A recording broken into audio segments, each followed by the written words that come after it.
Mais en tout cas, c'est comme ça que je vois les choses. Je suis Pascal Genet, je travaille chez IBM dans l'entité Watson Health qui s'occupe de diffuser les technologies d'informatique cognitive dans le monde de la santé. Et plus précisément, sur le secteur, je m'occupe des hôpitaux et des payeurs, c'est-à-dire des mutualistes.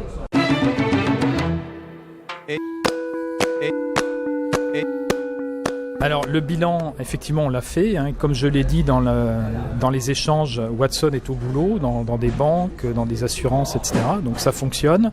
C'est un des premiers systèmes qui est vraiment déployé à l'échelle industrielle avec des dizaines de milliers d'utilisateurs. Et c'est du reste une de ses capacités que de pouvoir travailler sur des environnements avec des volumes de données et d'utilisateurs extrêmement importants.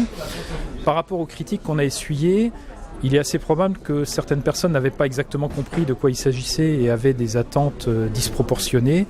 Et donc en se rendant compte qu'effectivement il fallait du travail humain pour entraîner Watson, pour le paramétrer, pour le mettre en place, voire ensuite pour le faire fonctionner, puisqu'on ne s'en lave pas les mains. On a des gens qui continuent de s'en occuper une fois qu'il est en place pour l'améliorer, pour améliorer ses recommandations.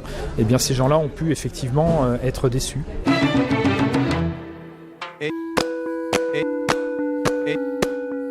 Alors la valeur économique au sens de ce qu'on facture, je ne vais pas vous la donner comme ça dépend effectivement du contexte, donc à voir en fonction des volumes, de l'engagement sur la durée, etc.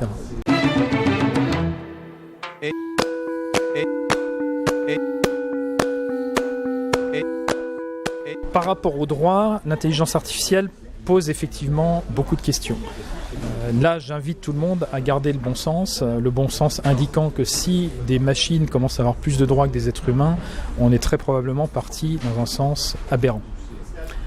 Pour creuser un peu le détail, je crois qu'il y a aussi beaucoup de gens qui s'amusent à réfléchir aux droits qu'on conférerait à des robots dans le cas où ils deviendraient autoconscients, capables de prendre des décisions eux-mêmes et surtout dotés d'une conscience qui leur permettrait d'exercer ces choix avec leur conscience.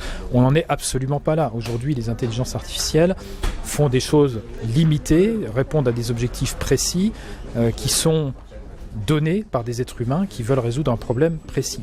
Et donc dans ce cas-là, effectivement, se posent des questions sur la responsabilité des concepteurs des systèmes, des utilisateurs, mais en général, les conditions sont bien définies. Si je prends l'exemple de la médecine, en oncologie, nous avons Watson for Oncology qui est un système d'aide à la décision pour les médecins qui vont finalement jouer le rôle d'un assistant, préparer des données, les organiser, lui proposer des traitements et les ordonner par type de traitement recommandé à considérer ou non recommandé, mais ensuite, en fonction des éléments de preuve aussi qui sont donnés par Watson, le médecin exerce son art et il fait son choix sous sa propre responsabilité.